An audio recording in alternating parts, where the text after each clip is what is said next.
ข้าพเจ้าในนามประธานกองประชุมขอมีคนสังร่วมโดยย่อผลกองประชุมดังนี้ 1. ตัวแผนพัฒนาสังคมแห่งชาติเป็นโครงการแห่งรัฐแผนเงินตรา6 เดือนต้นปีและทิศทาง6 เดือนท้ายปี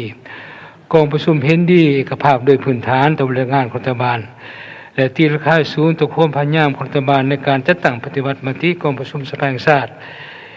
เกี่ยวกับแผนพัฒนาสังคมแห่งชาติแผนงบประมาณแห่งรัฐถึงว่าสภาพแวดล้อมสากลภาคพื้นจะมีความสับสนมีหลายสิ่งท้าทายมีทักษะโอกาสและขาดดอกยากก็ตามแต่เบื้องรวมแล้วรัฐบาลก็สามารถจัดตั้งนำพาปฏิบัติแผนมาสังคมแห่งชาติแผนงบประมาณเงินตราในไตรมาสที่1เฮ็ดให้เศรษฐกิจเติบโต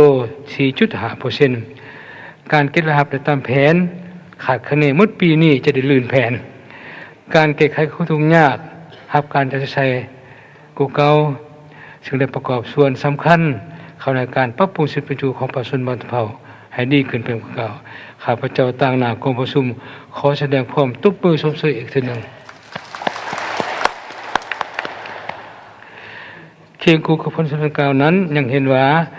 การปฏิบัติแผนพัฒนาสังคมในระยะผ่านมานี้ก็มีความยุ่งยากบางด้านจำนวนหนึ่งเป็นต้นการปฏิบัติงานจำนวนประธานสามารถบรรลุขาดหมายที่สภาแห่งชาติมองเป็นต้นการเติบโตของบางแขนงเศรษฐกิจการปฏิบัติรายจ่ายงบประมาณการปฏิบัตินโยบายผลิตสินค้าทดแทนนำเข้ายังบ่ทันเป็นกระบวนการที่แข็งแรงกว้างขวางขาดหมายสู่ส่วนจำนวนหนึ่งในกรมเขตธรรมสังคมและการรูปร่างความทุกข์ยากนี่ถือว่ามีบางอันก็บ่ทันบรรลุตามแผนการที่กำหนดไว้ซึ่งผู้แทนได้เสนอเพิ่มเติมดังนี้ 1. ตัวเศรษฐกิจมาภาค 1. ตัวโครงประกอบเศรษฐกิจนี้การเติบโตทางด้านเศรษฐกิจใน6 เดือนต้นปีสามารถบรรลุ 4.5 อัตราเงินเฟ้อมีไทยลดลงประมาณ 10% โดยเฉลี่ยแต่ว่ามันก็มีผลกระทบต่อการดำรงชีวิตของพนักงานทางตำรวจประชาชนบรรดาเผ่าจำนวนหนึ่งที่มีความยุ่งยากฝืดเครื่องบวกกับราคาสินค้า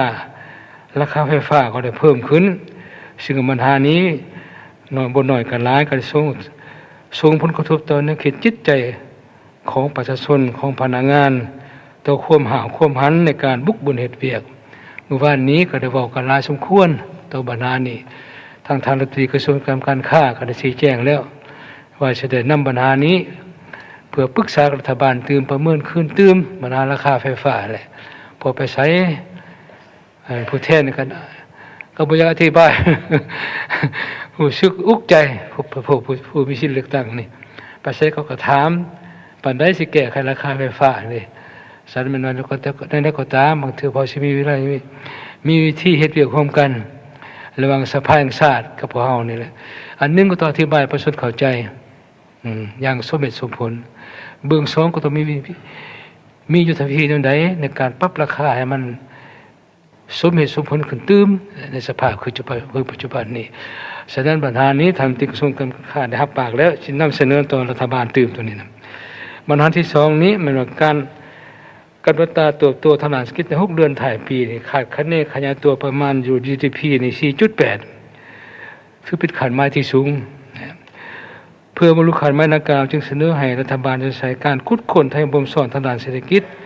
สร้างฐานทัพที่มีความมั่นคงเพื่อสู้อยู่การเติบโตทางด้านกิจการบรรลุตามขาดหมายที่วางไว้โดยเฉพาะการส่งออกสินค้าที่มีคู่สัญญาแล้วนี่ก็อยากให้เฮ็ดซะตัวนี้ปรากฏว่าหลายในคู่สัญญาได้บางบ่อนเขาก็ส่งบ่ได้ตามขาดหมายซ้ำทางด้านปริมาณคือญี่ปุ่นบ่เกาหลีใต้เขาอยากซื้อล้านก็ได้รัสเซียก็ต้องการไผก็ต้องการกาแฟนี่ปรากฏว่าเขาปริมาณเขาต้องการหลายแต่บ่มีขายเขาจะบ่ได้แต่พญานสุมันเอาใจใส่จัดสรรเขตผลิตกำหนดเขตปลูกเขตเลี้ยงนี่ให้มันแจ้งตื้มเลยกับคนประเมินขึ้นเขตปลูกพันธุ์มากมันเหมาะสมหรือยังเขตปลูกเขตเลี้ยงคือทางกระทรวงเกษตรกรรมว่าเมื่อวานเมื่อก่อนนี้ว่าเขตปลูกเขานี่เขตเลี้ยงสัตว์นี่เขตปลูกพืชอุตสาหกรรมที่มีคุณค่าสูงคือกาแฟโสมนี่ต่างๆนี่ควรเบิ่งขึ้นมาหมดปัจจุบันคือโสมเสกอมีชื่อมีเสียงปัจจุบันนี่ขั้นพร้อมรักษาหมดประจักษ์เป็นเขตเป็นคะแนนจะมืดพวกสหายไปเบิ่งไม่สื่อโสมมาหาปีโสมเสกอสิได้เขาซื้อมาแล้วเขาไปโสมอื่นมาแล้วนี่บ่มีเลย มันนี่หัวพันนี่เลยโสมพาทีมีคุณค่าสูงคืออย่างนี้เพราะว่ายังไปค้นคว้ากันสร้างเป็นวัฒนธรรมที่ดีของเราคือแขวงเชียงขวางบ่ธงสามเมืองโทเป็นยาบักดีไผก็ซื้อไผก็เอาแต่ว่าเขตบุกลุกหมดอันนี้ข้าพเจ้าคิดว่าอันนี้แม่นว่าผลิตภัณฑ์ที่มีเฮามีท่าแห้งคันเอาคุดคนได้นำใส่ได้จะเป็นเงินเป็นคำมหาศาลที่สุดคันเฮาปรุงแต่งดีๆบ่ต้องเป็นดอกเอาอันอื่นมาเอาของลาวนี่มันก็ดีคือกันคือซาลาวก็ดีได้ซาปักซองไผสิเอาบ่มีชื่อเสียงซาผู้สันเสียงของไผสิเอาบ่มีชื่อเสียงนี่และอื่นๆอันนี้ท่าแห้งของเฮาพวกสหายซึ่งข้าพเจ้าคิดว่าปัญหานี่ควรตั้งหน้าค้นคว้าท่าแห้งของประเทศที่มีในปัจจุบันนี้โดยเสริฐสู้จิตใจเอกราชเป็นเจ้าตนเองจิตใจที่ว่าสร้างเศรษฐกิจเอกราชเป็นเจ้าตนเองให้มันสูงกว่าเก่าตัวมันหายแล้วอันนี้ที่หนึ่งข้าพเจ้าคิดว่าพร้อมกันนั้นอาจจะเอาใจใส่สุกยู่ส่งเสริมเขตการเป็นกลุ่มการสร้างสหกรณ์แบบใหม่เพื่อสามารถเข้าถึงแหล่งทุนในตลาดมือวานบอกกันแห้งมันต้นภายประชาชนบุกลุกเขตผลิตกาแฟตัดหมดปัจจุบันเสียวันไหนอีกไปปลูกมันต้นหมดปัจจุบันราคามันต้นตกคือจำปาสักนักได้ยังไงนักเห็นบอกสิมาหันปลูกกาแฟขึ้นออกใส่เวลาโดนเสียเงินเสียคำอีกประชาชนทุกลงตื่มอีกราคาเส้นข้าพเจ้าควรจะตั้งการเป็นจุดชนบทมันดีเป็นต้นเป็นการกุมผลิตนี่สากลนี่คันถ่ายประชาชนเฮ็ดเอกเทศกระแจกกระจายโอ้ขุมของอย่างเขาบอกกันบ่ได้บ่ฟังประชาชนกับพ่อประชาชนก็บ่ง่ายบ่เท่าใดอันนี้ค่อยเป็นบทเรียนพวกสายสนัยรัฐบาลสินำเบิ่งดูกฎหมายสากลก็มีแล้วนี่แหละนโยบายกับกลุ่มเพิ่นก็มีแล้วแต่ว่าการจัดตั้งตัวจริงมันบ่เป็นรูปธรรมปานใดยังบ่อยู่มายากกันได้จักมีตัวแบบดีบ่เว้ากันอยู่ตัวแบบแต่ตัวจริงจักมีหลายปานใดบ่เฮาก็บ่ได้ลงเลยสนับสนุนกระทรวงเกษตรกรรมกระทรวงเกี่ยวของอื่นก็คือกรรมธิการของสภาติดตามกฎกาเบิ่งสากลในจักบอนแท้บ่ได้มีตัวแบบแท้เมื่อได้กระจัดกองประชุมทั่วประเทศบ่รู้สรุปงานสากลหรืองานกลุ่มผลิตนี่ให้กระทรวงเกษตรกรรมเฮ็ดสิบ่ดีกว่าบ่เพื่อตีราคาขึ้นว่าชาวเกษตรกรเฮ็ดแบบเก่าบ่ได้เด้ต้องไปสู่ติ๊กนึงใหม่ต้องมีการจัดตั้งต้องเปลี่ยนแปลงความคิดใหม่หมด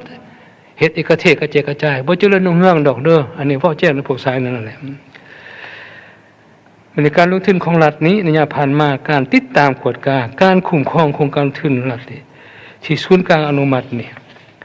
แต่จะตั้งปัจจุบันท้องถิ่นมีความยุ่งยากหนี้สินของแพงเพิ่มขึ้นหลายการชำระหนี้สินโครงการของรัฐยังแก่ยาวซึ่งได้สร้างผลกระทบต่อผู้ประกอบการสร้างภาระในการชำระต้นทุนและดอกเบี้ยเงินกู้ธนาคารฉะนั้นจึงเสนอรัฐบาลคนขวจัดกุมงบประมาณบ่วงอันใดหนึ่งสำหรับหนี้สินโครงการที่มีมูลค่าข้างสำหรับบ่สูงแต่2-3ตึกลงมานี่อย่าให้ขาดโตซะสำเร็จซะว่าเขาจะวิ่งเต้นไปหาพวกนั้นพวกนี้อีกพวกเฮาหับหลายคนจนเมื่อยและคงบ่อยากเอาซื่อๆเลยจะให้แก้มันขาดโตซะไหลหมดทั่วประเทศนี่ประมาณนี้มีจักฮู้หน่วยแท้สำหรับหมดซะอันที่2นี้การปฏิคุมขึ้นโครงการของรัฐในสภาพจริงๆความต่างแลกเปลี่ยนราคาสินค้าอุปกรณ์ก่อสร้างมูลค่าเพิ่มขึ้นในสมทบต่อมูลค่าโครงการเหตุในการปฏิบัติโครงการศึกษาแก่ยาวบรรทัดดังกล่าวนั้นมีจำนวนเพิ่มขึ้นถ้าปล่อยปะบรรทัดกล่าวแก่ยาวไปจะเกิดปัญหาใหญ่ยากที่จะแก้ไขได้ฉะนั้นจึงเสนอให้รัฐบาลคือพรรคส่วนของฮี่พ่อนคนขวาดัดแก้มูลค่ารัฐแก้เพิ่มมูลค่าโครงการของรัฐ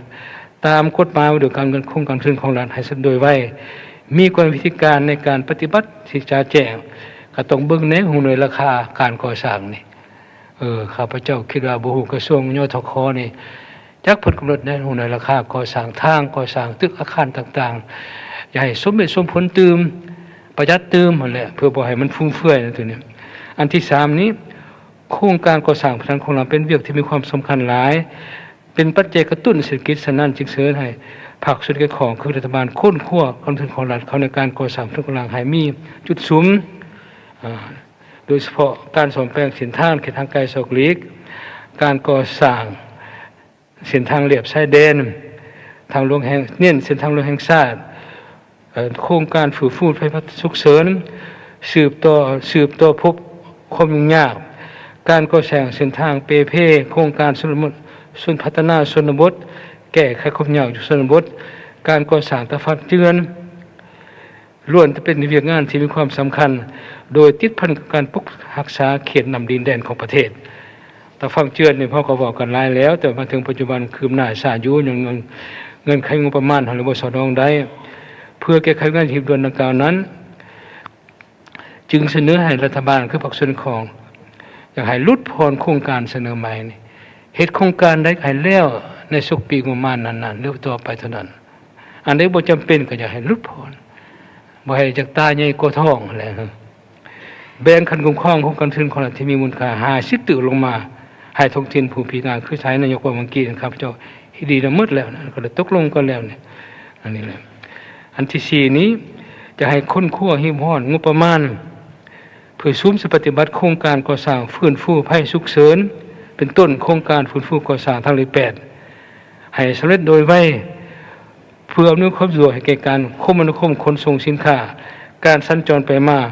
คนขั้วปรับปรุงยกระดับสนามบินภายในของบรรดาแขวงพร้อมทั้งยกระดับเส้นทางเชื่อมต่อสถานีรถไฟเส้นทางยุทธศาสตร์เชื่อมโยงกับประเทศที่มีตลาดห้องรับของพวกเราแล้ว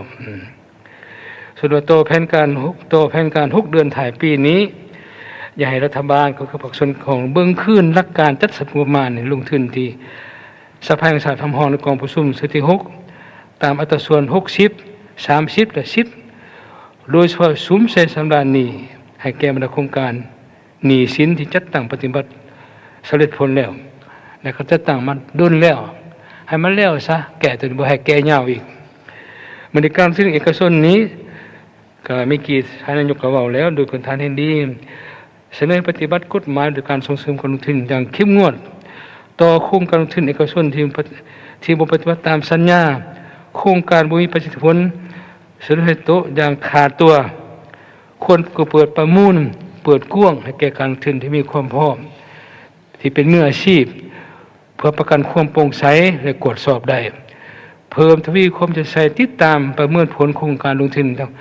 ทางประเทศที่บ่ปฏิบัติขั้นตอนและระเบียบการกฎหมายมันตัวคะแนนเศรษฐกิจนี่อันที่1ตัวคะแนนกสิกรรมป่าไม้นี่อยากให้เบิ่งมันว่าการปฏิบัตินโยบายที่ต่อปัจจัยการผลิตกสิกรรมที่บ่ทันเข้มแข็งนี่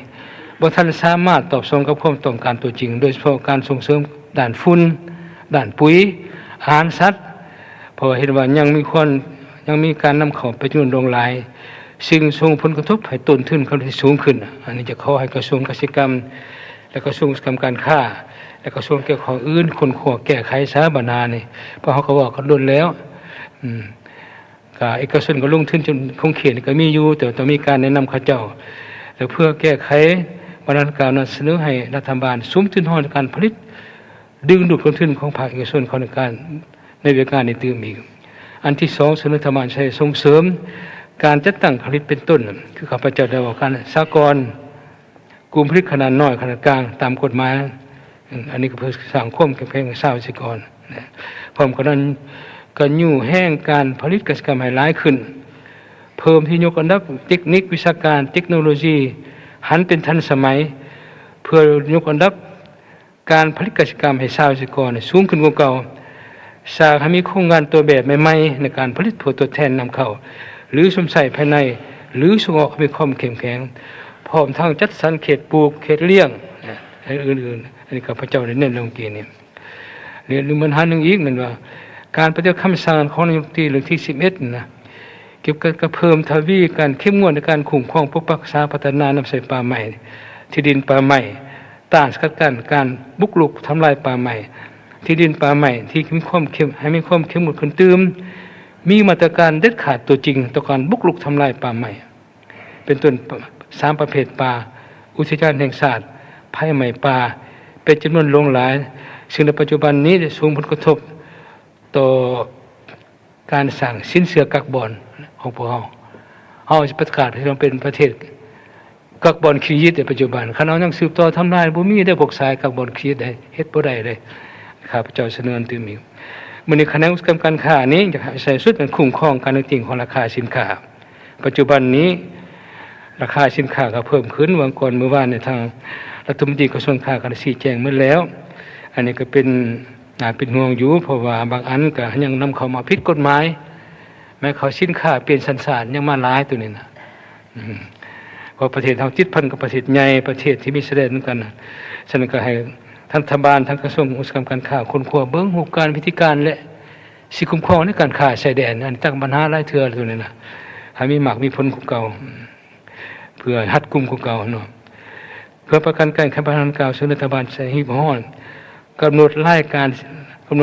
ารสินค้าที่ผลิตภายในเพื่อทดแทนนำเขาและเพิ่มที่การปฏิบัติมาตรการจำกัดนำเข้าสินค้าฟุ่มเฟือยปัจจุบันนี้แหละเพิ่มเฮ็ดอยู่สินค้าฟุ่มเฟือยเรื่องรถหรูบ่ต่างๆยังจำกัดไว้นำเข้าเถื่อที่ว่ามาตรการยังสืบต่อเฮ็ดอยู่ตรงนี้มื้อนี้อันที่1อีกจะเอาใส่มันซุ้มใส่ส่งเสริมจุฬาวิสาหกิจขนาดน้อยขนาดกลางนี่แหละและให้เข้าถึงสินเชื่อของธนาคารหลายขึ้น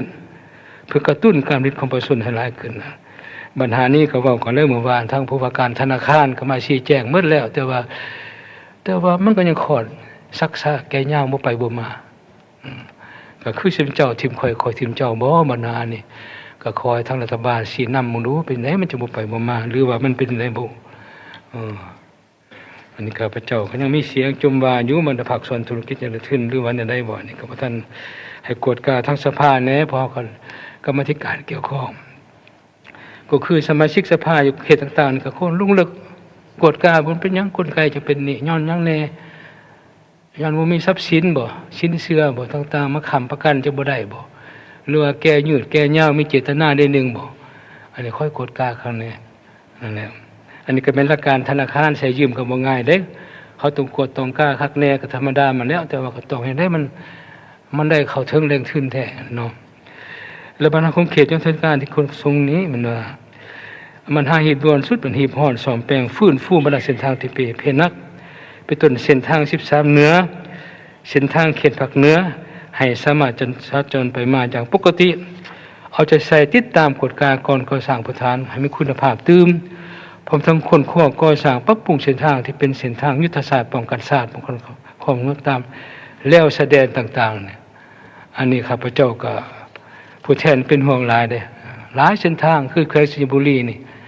ก็ยังคือเก่าบ่ทันไปทันมาเท่าได้ปีมานี่แขวงจะประซักบุข้าพเจ้าท่านฮู้ก็ใกล้กันหมดเขตแสดงแล้วแค่อื่นคือกันแหละอย่าให้เบิ่งขึ้นใหม่บนจุดซุ่มแท้คนซึมทอนไปให้มันดีมันในการคุ้มครองน้ำหนักรถนี้วานก็เว้ากันหลายแล้วอยากให้กระทรวงยทขนี่เข้มงวดขึ้นตื่มอีกจริงอยู่เอกชนลงทุนก็หลายเด้แต่ว่าบ่ฮู้ว่าจักนั้นได้คุ้มได้บ่น้ำหนักนี่อันนี้คนเบิ่งตื่มแม่เป็นต้นคุดคนส่งน้ำหนักแห่ฐานมันจะเกินน้ำหนักเกินไปอยากให้เถือก็มีมาตรการเด็ดขาดคันเกินนักแท้ก็ต้องปรับไหมตามระเบียบกฎหมายแท้บุคคลประนีประนอมกันเนาะก็ขอเห็นมันเฮ็ดเข้มงวดตื่มต่อโครงการป้องกันตะฟังเจือนนี้ตามแล้วสนามแสดงระหว่างประเทศนี่จะมีความเห็นว่ามีความคืบหน้าช้าหรือมีหลายจุดถูกซ้อเจือนหายแห้งมาถึงปัจจุบันนี้ก็แม่นว่าคือบางแขวงบรรดาสมาชิกสภาแขวงนั้นก็ถือว่าคือเขต7ก็อยากจมอยู่ก็ว่าพวกข้าพเจ้าอยู่ฉันก็อยากให้เบิ่งดูสิคนแนวใดแน่เนาะก็ให้สืบต่อจัดสงประมาณแหละ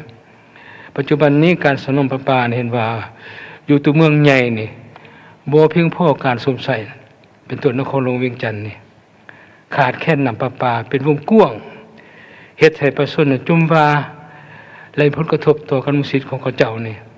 ฉะนั้นเสนอให้ภาคส่วนเกี่ยวข้องคุ้นคั่วเบิ่งเป็นต้นกระทรวงยทขนี่สิมีมาตรการแน่ๆเพื่อแก้ไขปัญหาเนี่ยมัน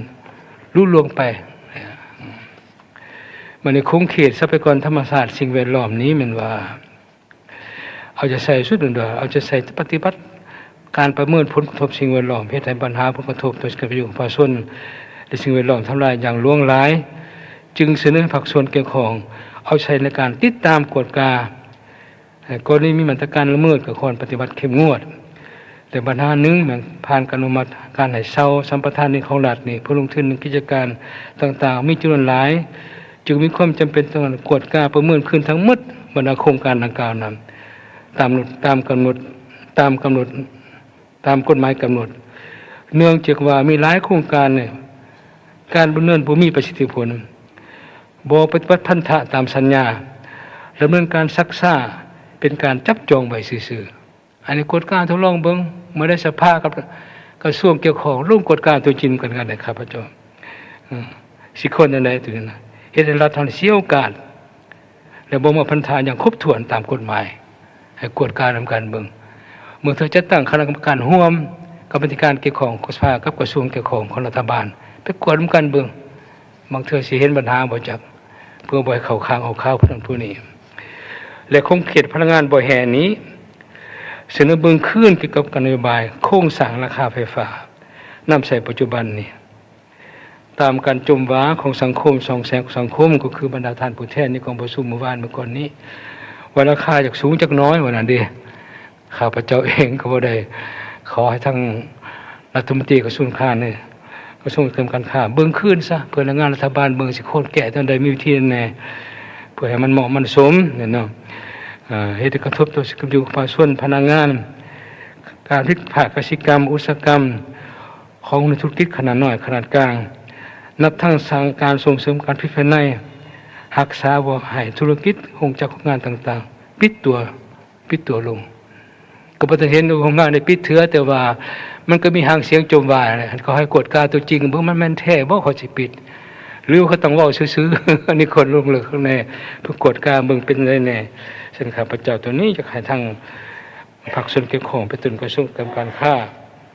บริษัทไฟฟ้าลาวเบิ่งตื่มปัญหานี่แหละมื้อการลงทุนของภาคเอกชนนี้สมาชิกภาคแห่งชาติเห็นว่ารัฐบาลสามารถดึงดูดการลงทุนจากนักลงทุนต่างประเทศเป็นต้นการขุดค้นแร่ธาตุมีจำนวนเพิ่มขึ้นอันนี้ดีแล้วแต่ว่าก็ให้สืบโตคนขั้วประเมินเบิ่งนโยบายกลไกมันมอบเงินรัฐบาลก่อนแล้วแลกเปลี่ยนตื่มแม่นว่า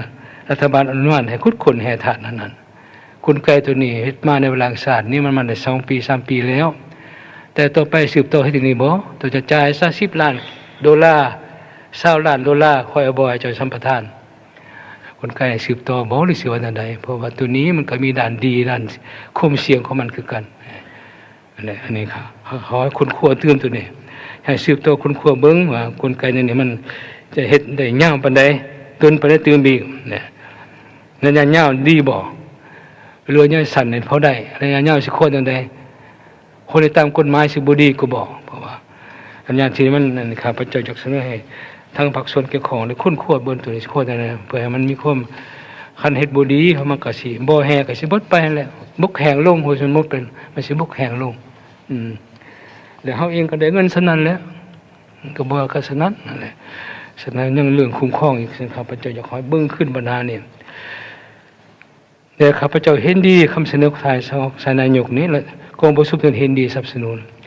เกี่ยวกับการพิจารณาให้โจ๊กแห่ธาตุทุกประเภทถือว่าตัวนี้กองประชุมมีความเอกภาพสูงต่อข้อเสนอของท่านนายกนะครับโครงการมีคุณสาบ่ปฏิบัติสัญญาส่งผลกระทบด้านลบต่อสิ่งแวดล้อมสังธรรมชาติมีมาตรการเข้มงวดตามกฎหมายอีหลีนะครับและไขเบิ่งขึ้นกลไกการเก็บและหับจากโครงการพัฒนาแห่งธาตุของงบประมาณแห่งรัฐเนื่องจากวันผ่านมามีการอนุญาตให้จัดตั้งประเทศหลายโครงการแต่การเก็บพันธะของมันของรัฐจำนวนหนึ่งเห็นว่าบ่ได้ตามขาดหมายที่กฎหมายกำหนดอันนี้เขามีการกวดกาของแล้วนี่องค์การกฎสอบก็ลงกฎสอบถึงนึงแล้วบางโครงการยังขอลงเวียงจันทน์ข้าพเจ้าคิดว่าคันองค์การกฎสอบสามารถเฮ็ดได้ตื่มอีกก็มีโอกาสการกฎสอบลงกวดกาตื่มกฎสอบตื่มบางโครงการใดที่รัฐบาลให้เนาะมีความจำเป็นมันในตัวคะแนนวัฒนธรรมสังคมนี้ส่วนใหญ่เห็นดีนำนำการเสนอของท่านนายกเมื่อกี้นี้มีแต่เอาใจใส่ตื้มปัญหาที่การประละการเรียนคุณภาพศึกษาการสนองให้สามารถตอบสนองความต้องการแรงงานในยามไม่ คนขวจัดสรรงบประมาณของการงานศึกษาทันสุขตื่มให้สมคู่ความสำคัญของงานดังกล่าวนะแล้วเอาใจใส่บริหารด้านสาธารณสุขให้แก่พ่อแม่ประชาชนเข้าถึงพ่อแม่ประชาชนแท้เนี่ยและบรรดาอื่นนักทางหารบันเทิงหาดเสริมสวยและอื่นก็จะมีการคุ้มครองที่มันแตะต้องถึงสุขภาพของประชาชนนับทั้งเรื่องอาหารการกินการนำเข้าสินค้าจากต่างประเทศต่างๆขอให้มีการกวดกล้าคุ้มครองคุณภาพเติมอะไรต่างๆในสภาพที่บุคลากรที่เป็นสนุมพวกเฮานี่มีทางเองออกแห่งงานหาเลี้ยงชีพเพื่อสร้างรับแก่สิทธิทั้งสิทธิ์จึงเป็นโอกาสดีในการพัฒนาชีวิตแรงงานต่างๆในบรรดาหนึ่งที่ผู้แทนทรงแสดงมันว่าคู่ประกอบคนเข้าเฮียนมาแรสันสูงมีทางเองลดลงอันนี้ก็ขอบรรดาท่านคงเขตศึกษานี่กวดกล้าเป็นยังจึงลดลงคนผู้สนใจมาเฮียนนี่ว่านั่น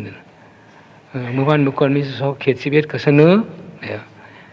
คนบ่อยากเฮียนบ่อยากเข้าเฮียนกันหลายปัจจุบันนี่วันนี้เกี่ยวกับเพชรงบประมาณแห่งรัฐนี้โดยพื้นฐานเพราะเห็นดีแล้วถือการคุณเพดานพลางบประมาณของท้องถิ่นเห็นว่าเป็นตัวเลขที่สูงควรกำหนดให้สอดคล้อง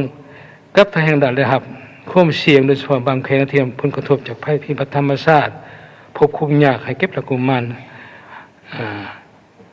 ตื่มอีกเบื้องตื่มอีกในการเก็บงบประมาณหนึ่งจำนวนหนึ่งเห็นว่าครบถ้วนในการยกเว้นภาษีกรขาดต่างๆประเทศไทยศูนย์เสียรับจำนวนหลายสังขายเบื้องขึ้นและเป็นโดยเฉพาะการคุดค้นส่งออกแห่ถาดการยกเว้นการผ่อนผันภาษีกรฉันตัวนี้จะให้คนขั้วสร้างซ่าคักแน่พ้นใดพ้นเสียแน่นอนมีความจำเป็นก็ต้องยกเว้นแต่ว่าก็ต้องให้สร้างซ่าคักแน่อันที่สามนี้เอาใช้สุ่งหนูส่งเสริมสังกิจขันน้อยขันกลางเข้มแข็งขยายตัวเพื่อสร้างเป็นฐานรับเทียให้มันคงมีใบส่งเสริมชัดเจนอำนวยความสะดวกให้เข้าหาแรงขึ้นตื่มอีกมันในการปฏิรูปรัฐวิสาหกิจนี้คือใช้นายกแรงงานถือว่าเห็นดีโดยพื้นฐานแล้วเป็นต้นรัฐวิสาหกิจไฟฟ้าลาวการบินลาวอันนี้เขาให้เหตุให้มันมีความเข้มงวดเข้มแข็งขึ้นตื่มอีกมีคุณภาพตื่ม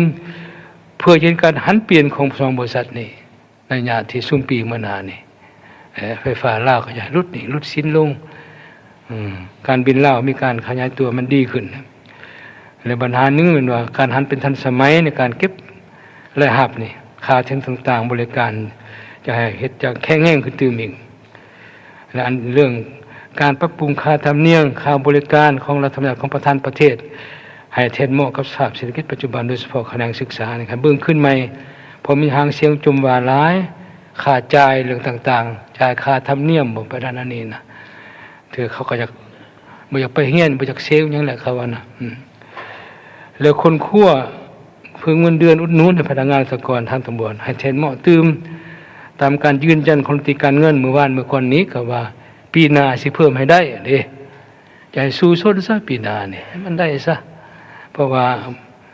มันก็มีความสำคัญนั่นแล้วส่วนแผนการทุนไทยปีโดยรวมเห็นดีหมดแหละบ่มีปัญหาหยังสภาว่ายินดีสนับสนุนหมดแต่วันนี้ก็ตามเป็นว่าเอาใช้ในปฏิบัติของเดือนปีมันการเติบโตของ GDP มันที่ 4.8% เอาจะใช้คุ้มครองทางงบประมาณเก็บพลังงานครบถ้วนกว่าเก่าสมคู่กับการตัวของ GDP นี่ให้ได้ประมาณ 12-20% ขึ้นไปตัว GDP อันนี้เป็นการสู่ส่วนสูงหลายเด้